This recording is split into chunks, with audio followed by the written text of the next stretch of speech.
말씀은 빌립보서 4장 8절 9절 말씀입니다. 봉독을 하겠습니다. 종말로 형제들아 무엇에든지 참되며 무엇에든지 경건하며 무엇에든지 오르며 무엇에든지 정결하며 무엇에든지 사랑할 만하며 무엇에든지 칭찬할 만하며 무슨 덕이 있든지 무슨 기림이 있든지 이것들을 생각하라. 너희는 내게 배우고 받고 듣고 본 바를 행하라.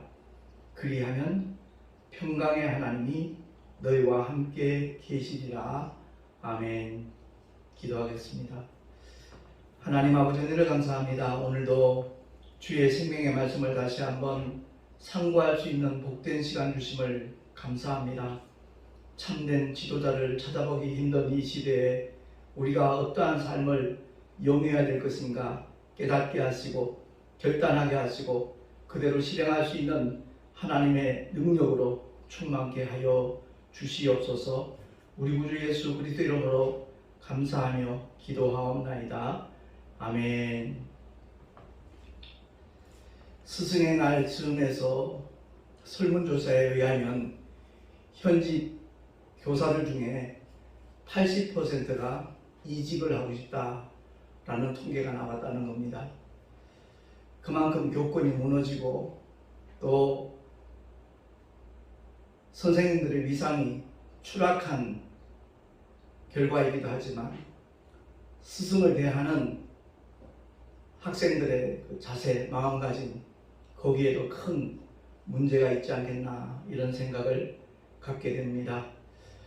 주님이 마태복음 23장 중에서 미리 말씀하시기를 제가 1절에서 10절까지 봉독을 해보겠습니다. 이에 예수께서 무리와 제자들에게 말씀하여 가라사대 서기관들과 바리새인들이 모세의 자리에 앉았으니 그러므로 무엇이든지 저희의 말하는 바는 행하고 지키되 저희의 하는 행위는 본받지 말라.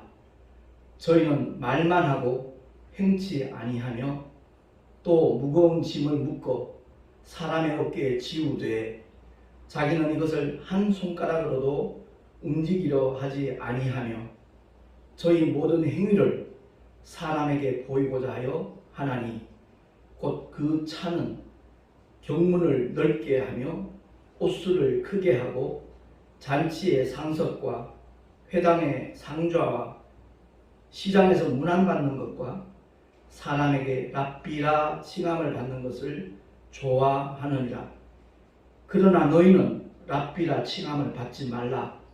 너희 선생은 하나요 너희는 다 형제니라. 땅에 있는 자를 아비라 하지 말라. 너희 아버지는 하나이시니 곧 하늘에 계신 자신이라. 또한 지도자라 칭함을 받지 말라. 너희 지도자는 하나이니 곧 그리스도니라. 아멘. 그렇습니다. 오늘날 현대교회 목회자들에 대하여 우리 주님이 미리 예언하시며 경고하신 메시지가 아니겠는가 하는 그런 생각을 갖게 됩니다. 가르치기는 잘하는데 정작 본인은 가르치는 그 메시지와 상관없는 그러한 삶을 살고 있는 목회자들이 바로 여기에 해당되는 사람이겠죠. 유대인들이 가장 존경하는 믿음의 인물 중 한 사람이 바로 모세거든요. 시내산에서 하나님의 율법을 받아서 이스라엘 백성들에게 공포한 그 하나님의 종이잖아요. 근데 2000년 전 그 당시에 서기관들과 바리새인들이 모세의 자리에 앉았다라고 주님이 지적을 해주십니다. 그러니까 무엇이든지 저희의 말하는 것은 행하고 지켜라. 그들의 입술을 통해서 증거되는 것은 율법이니까 모세를 통하여 하나님이 허락하신 그 말씀이니까 그대로 지키되 행하되 저희의 하는 행위는 본받지 말라라고 주님이 질책을 하시지요. 마태복음 23장은 소위 저주장이라고 말합니다. 외식하는 서기관들과 바리새인들이요. 이렇게 주님이 계속해서 책망하고 질책하는 메시지가 열거되고 있거든요. 그렇습니다. 우리의 삶이 믿음과 일치되지 않으면 그 자체가 모순이 되는 것이고 그 복음의 걸림돌이 될 수밖에 없다는 것을 아마 누구나 다 느끼고 있을 겁니다. 언제나 그런 말씀을 드린 것이 생각이 나는데 제가 택시 운전을 시작하고 난 다음에 손님들 가운데 한 3분의 1 정도는 예전에 교회를 열심히 다녔다는 거죠. 그러나 현재는 아니라는 겁니다. 더더구나 안티 크리스찬이 됐다는 거죠. 자기가 다니던 교회 목사님과 장로님들을 힐난하기 시작하는데 참 듣기가 민망할 정도로 아주 거칠게 신랄하게 막 욕하더라고요. 저도 목회자니까 처음엔 듣기가 참 쉽지 않았었는데 기도할 때마다 주님이 귀담아 듣기를 요구하셔서 거의 3년 가까이 들었습니다. 그 내용들을 종합 발췌해서 그들은 왜 교회를 떠났는가, 그들이 다시 교회로 돌아올 수 있도록 믿음을 회복할 수 있도록 하기 위해서 오늘날 교회는 어떻게 해야 될 것인가, 목회자들은 어떻게 해야 될 것인가, 그런 내용으로 제가 이제 목회자 사모신문에 처음 기고를 했었습니다. 그게 계기가 되어서 지금까지 계속 목회자 사모신문에 이제 제 사역이 소개되고 있습니다만은 아무튼 안타깝죠. 정말 하나님의 뜻을 이루기 위해서 주의 생명의 복음을 증거하기 위하여 일생을 바친 사람들이 목회자들인데 그들 때문에 오히려 교회를 떠나가게 되고 하나님의 역사가 회방된다면 그것보다 더 안타까운 일은 없고 그보다 더 불행한 일은 없을 것입니다. 주님이 마태복음 23장 15절 이하에 이와 같이 말씀합니다. 화 있을진저 외식하는 서기관들과 바리새인들이여, 너희는 교인 하나를 얻기 위하여 바다와 육지를 두루 다니다가 생기면 너희보다 배나 더 지옥 자식이 되게 하는도다 라고 말씀하시면서 정말 소경된 인도자가 너희가 말하는 누구든지 성전으로 맹세하면 아무 일 없지만 성전의 금으로 맹세하면 지킬지라 그렇게 가르치는도다. 우맹이요 소경들이요 어느 것이 크뇨? 그 금이냐 금을 거룩하게 하는 성전이냐. 또 너희가 이르되 누구든지 제단으로 맹세하면 아무 일 없거니와 그 위에 있는 예물로 맹세하면 지킬지라 하는도다. 소경들이요 어느 것이 크뇨? 그 예물이냐 예물을 거룩하게 하는 제단이냐 라고 주님이 질책을 하고 계시죠. 그렇습니다. 교인 하나 더 늘리기 위해서 여러 가지 프로그램들을 하잖아요. 천국잔치도 하고 부흥회도 하고 달란트 시장도 하고 별의별 방법과 수단을 다 동원해서 정말 믿는 사람 하나 더 생겨나기를 원하는 것이 아마 모든 목회자들과 성도들의 마음일 겁니다. 근데 그렇게 힘써서 교회에 출석하게 되는 어떤 영혼이 있었을 때 그들을 그야말로 주님의 사랑 거대로 잘 보살피고 양육해야 될 책임이 목회자들 어깨에 있잖아요. 근데 주님이 지적하시는 것이 그거예요. 교인 하나 얻기 위해서 바다와 육지를 두루 다니다가 얼마나 애를 쓰는 겁니까? 얼마나 많은 노력을 하는 겁니까? 그런데 정작 생기고 나면 너희보다 배나 더 지옥 자식이 되게 하고 있다 라고 말씀하는 겁니다. 이 말씀을 통해서 우리의 삶을 한번 돌아봤으면 참 좋겠다라는 생각이 들더라고요. 그렇습니다. 목회자들 자녀 가운데 참 귀한 그 사명을 같이 함께 공유하면서 하나님의 종으로 헌신하는 그런 가정이 있는가 하면 정반대의 경우도 있거든요. 우리 아버지는 위선자다. 우리 어머니는 정말 잘못됐다. 욕심밖에 없다. 이런 식으로 말하면서 교회와 멀어지는 거죠. 교회와 멀어지는 것이 아니라 결국 주님에게서도 멀어지는 그런 결과를 초래한다면 이보다 더 안타까운 일은 없는 거죠. 제가 1975년도 말쯤에 처음 교회에 발을 디디게 됐습니다. 그래서 이제 강원도 철원군 신수리에 있는 신술 감리교회라는 곳입니다. 제가 그 목사님을 내 영적인 멘토로 일평생 생각하고 있습니다만, 그 목사님은 늘 강조하는 메시지가 그겁니다.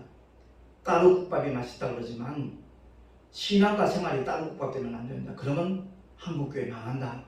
늘 강조하신 메시지예요. 제가 한 2년 가까이 군생활을 하면서, 물론 1년 6개월 정도는 교회와 상관없는 그런 어려운 시간들이 있었지만, 신앙생활을 시작하고 난 다음에 정말 하나님의 은혜를 깨닫고 얼마나 감사했는지 모릅니다. 그 목사님은 메시지와 삶이 일치하는 그런 분이었어요. 오늘 본문의 사도 바울이 정말 당당하게 자신있게 꺼리낌 없이 선포할 수 있었던 것은 바로 이 메시지잖아요. 너희는 내게 배우고 받고 듣고 본 바를 행하라.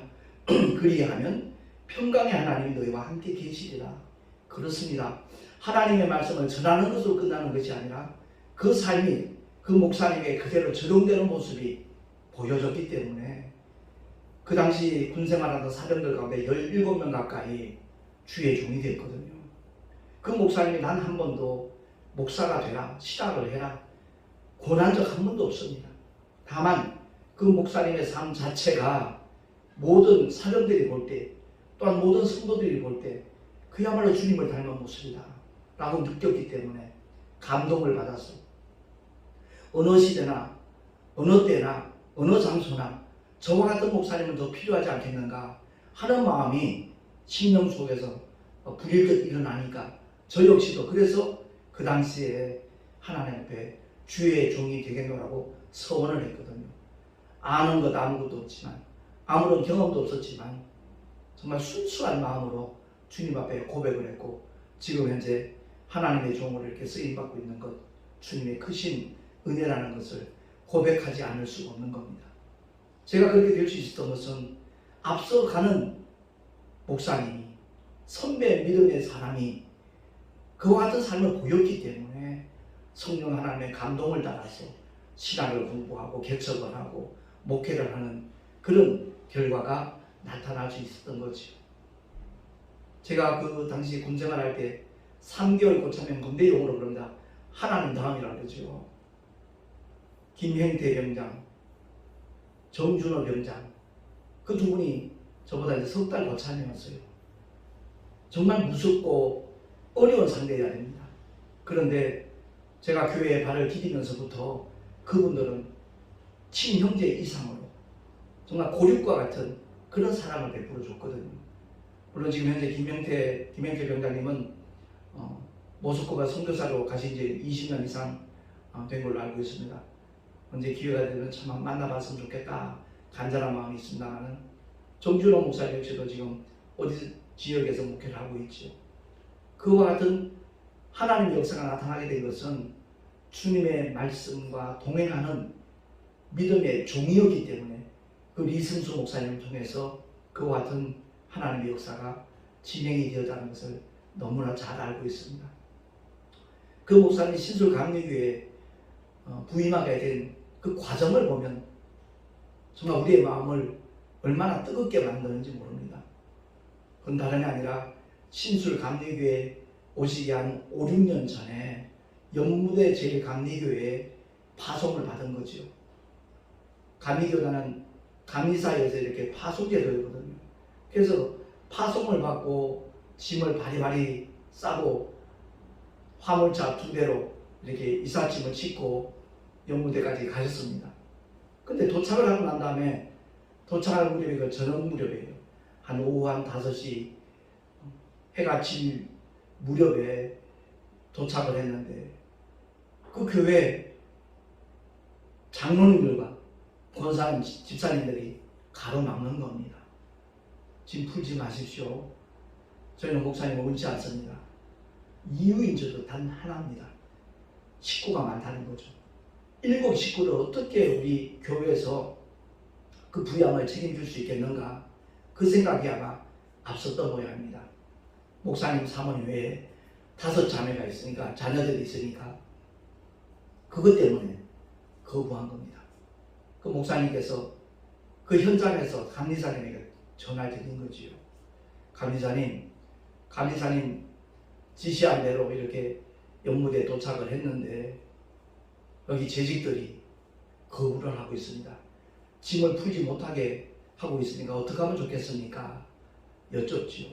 그때 감리사님이 잠시 고심하더니 혹시 강원도 산골도 좋습니까?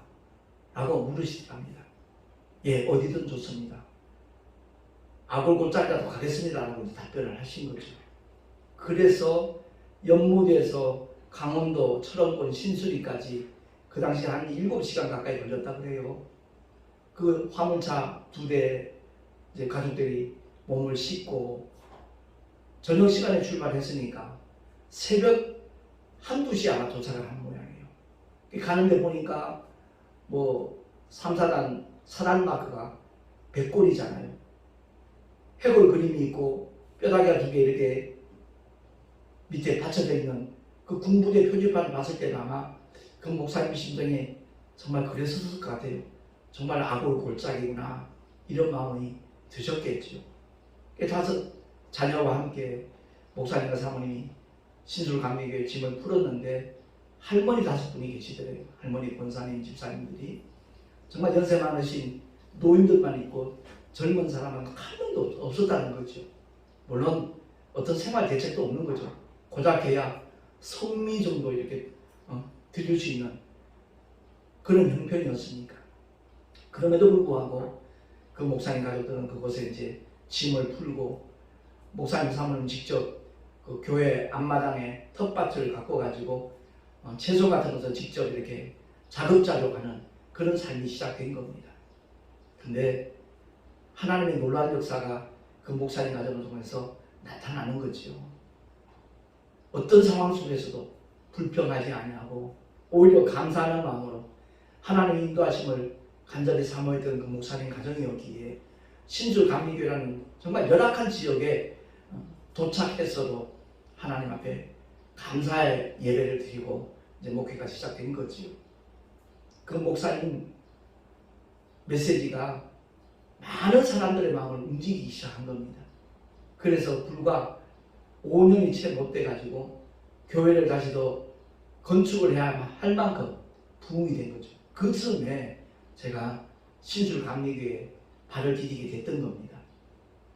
군생활 하면서 중대장님하고의 사이가 굉장히 불편하게 돼가지고, 왜냐하면 전 하나님 은혜 가운데 제 외삼촌이 그 당시 사단장하고 친구였기 때문에 엄청 고생하고 있다는 얘기를 제 외삼촌이 듣고 일종의 청탁이라고 할 수 있겠죠. 지금으로 말한다면.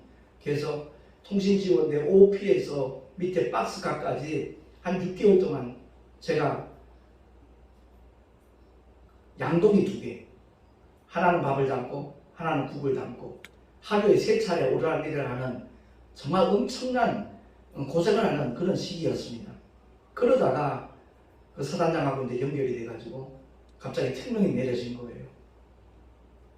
저를 PX 관리 사병으로 이렇게 보직을 바꿔준 겁니다. 그래서 제가 군생활 1년 반은 너무너무 편하게 신앙생활을 할 수 있도록 하나님이 인도하셨는데, 그 당시 그 PX 관리를 하는 책임자가 인사계장이었어요. 고상사님이라는 분인데, 근데 권대입이 그 중대장하고 사이가 너무 안 좋은 거예요. 다른 이유 없습니다. 그 PX의 모든 이권을 인사계장이 전부 다 독식을 하는 겁니다. 중대장님한테 챙겨주는 게 하나도 없었던 거예요. 그렇다고 자기보다 10수년 나이가 많은 인사계장한테 중대장이 대놓고 뭐라고 말할 수 없으니까 그 권대위는 그 당시 PX에 이제 당구대가 3대 있었거든요. 제가 그것까지 관리를 하면서 이제 PX를 운영하는 거니까 부하 장교들하고 아니면 부사관들하고 당구를 치면서 이제 돈 내기 당구를 치는 거예요. 본인이 딴 괜찮아요. 근데 본인이 잃기 시작하면 대놓고 욕을 하는 겁니다. 새끼하고 개는 같이 다니면 안 되거든요.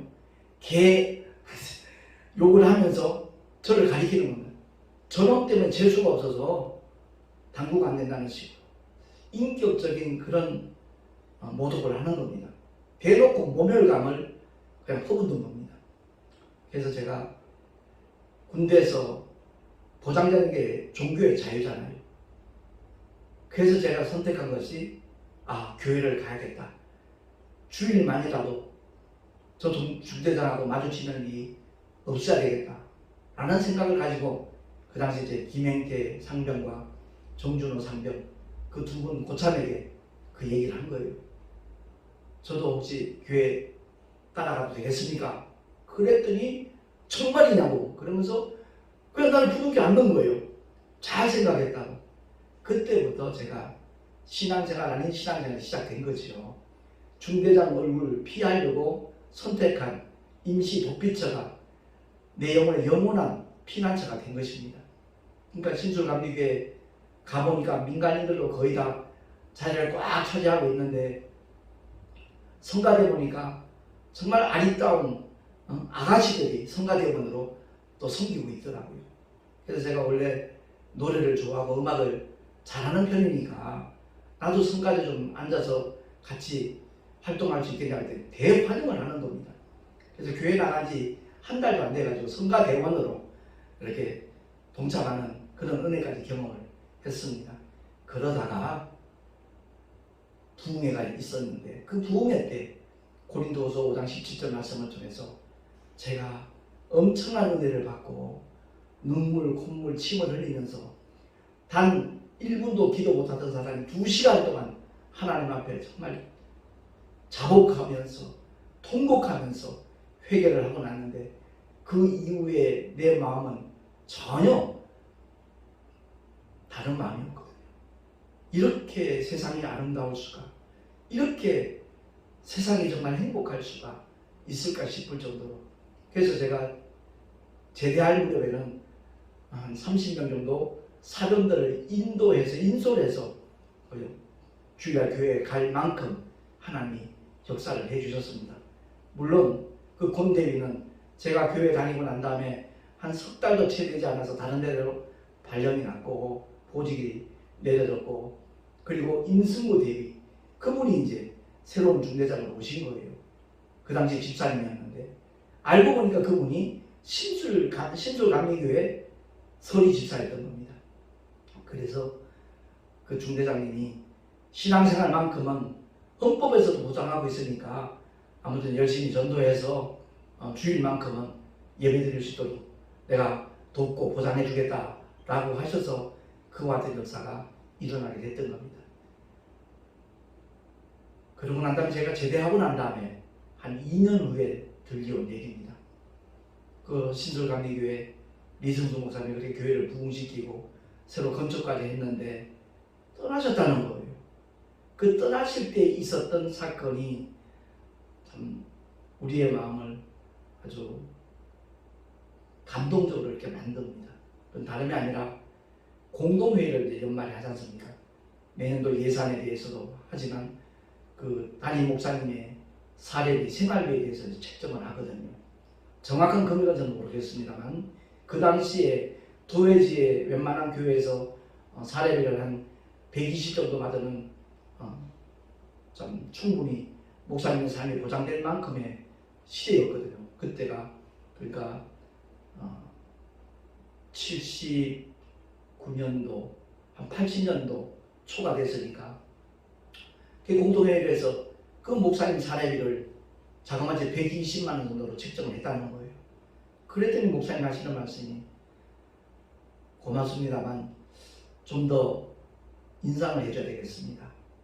150만 원은 돼야 될 것 같습니다. 라고 목사님이 발언을 하자마자 분위기는 싸해진 겁니다. 권속들마다 재직들마다 결국 돈이네. 우리 목사님들 돈 앞에는 어쩔 수가 없네. 결국 사례도 많이 받겠다는 것이 목적이었네. 이런 식으로 웅성웅성된 겁니다.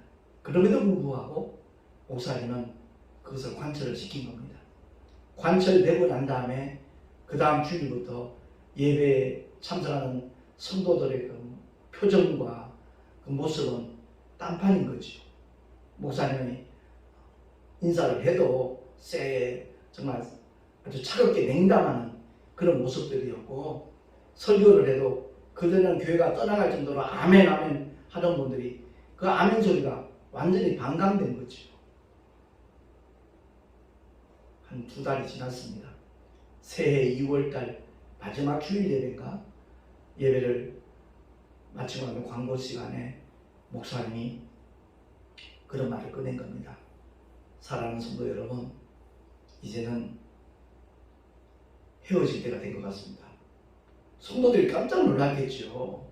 아니, 사례비 올려달라고 한 지가 2달밖에 안 됐는데 갑자기 떠난다니 이게 무슨 똥단지 같은 소리인지 모르겠다라고 그제서야 이제 목사님이 그 과정을 설명을 하는 겁니다.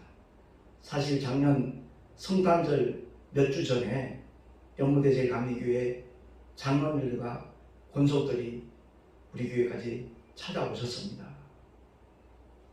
뜻밖의 방문에 저도 놀랐지만 그분들이 오자마자 제 앞에서 무릎을 꿇고 목사님 잘못했습니다. 우리 교회 좀 살려주십시오. 목사님을 배척하고 난 다음에 그 많던 성도들이 풍비박산이 되고 지금 20년도 남지 않았습니다. 목사님 사례비 20만도 채 드리지 못하는 그런 상황이지만 목사님께서 저희 교회에 오셔서 정말 실족한 영혼들 다시 이렇게 세워주시고 그 지역에 죽어 있는 많은 영혼들 구원받을 수 있도록 주님이 정말 역사하실 테니까 이를 위해서 우리 오랫동안 기도했습니다. 목사님 허락해 주십시오. 그 말을 듣자마자 리 목사님이 좋습니다. 가겠습니다. 그런데 조건이 있습니다. 뭔데요?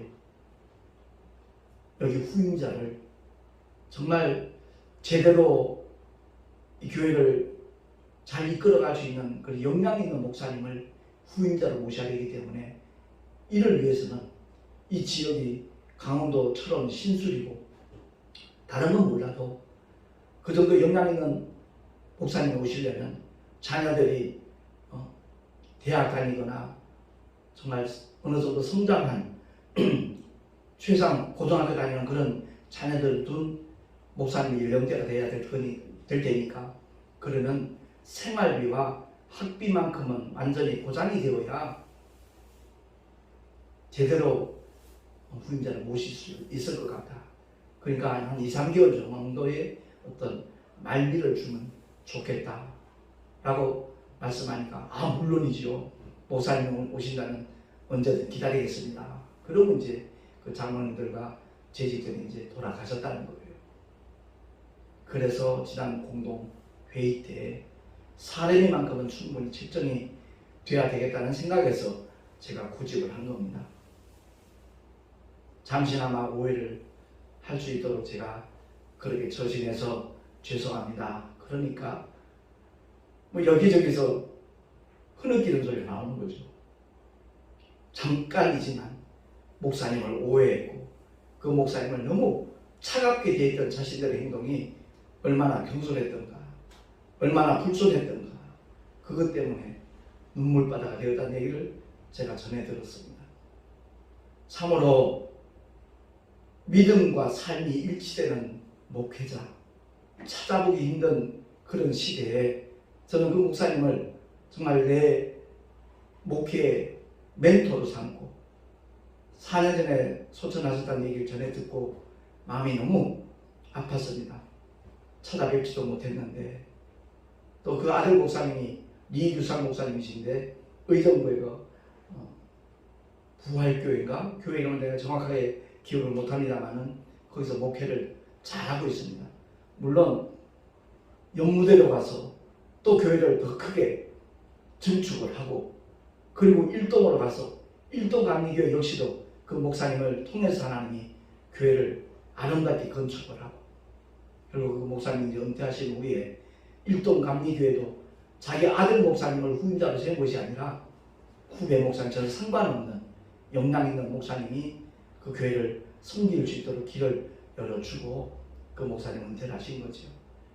아무튼 오늘 사도 바울이 빌립보 교인들에게 빌립보 성도들에게 말씀하고 있는 이 메시지 너희는 내게 배우고 받고 듣고 본 바를 행하라. 그리하면 평강의 하나님이 너희와 함께 계시리라. 이 말씀은 바로 그러한 삶을 실천하는 주의 종들만이 할 수 있는 얘기가 아니겠는가 라는 것을 깨닫게 됩니다. 마태복음 23장 화 있을진저 외식하는 서기관들과 바리새인들이요, 겉모습은 그럴듯합니다. 거룩해 보입니다. 그러나 그 속에는 사람의 뼈와 썩은 것 같은 평토장한 무덤 같은 회칠한 무덤 같은 그러한 모습에 그러한 자리에 있다면 우리 모두 깨닫고 회개하고 다시 한번 결단해서 이 스승의 날 정말 우리가 어떤 영적 지도자가 되어야 될 것인가, 비단 목회자만 얘기하는 것이 아닙니다. 어느 가정에서든 가장 먼저 복음을 받아들이고 예수를 믿고 구원받은 믿음의 사람이라면 그 사람이 그 가정의 영적 지도자가 되어야 되는 겁니다.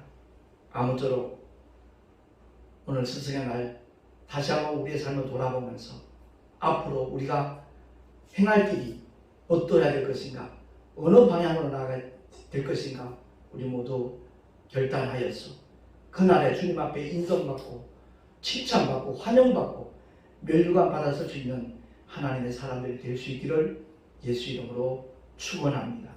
기도하겠습니다. 하나님 아버지, 은혜를 감사합니다.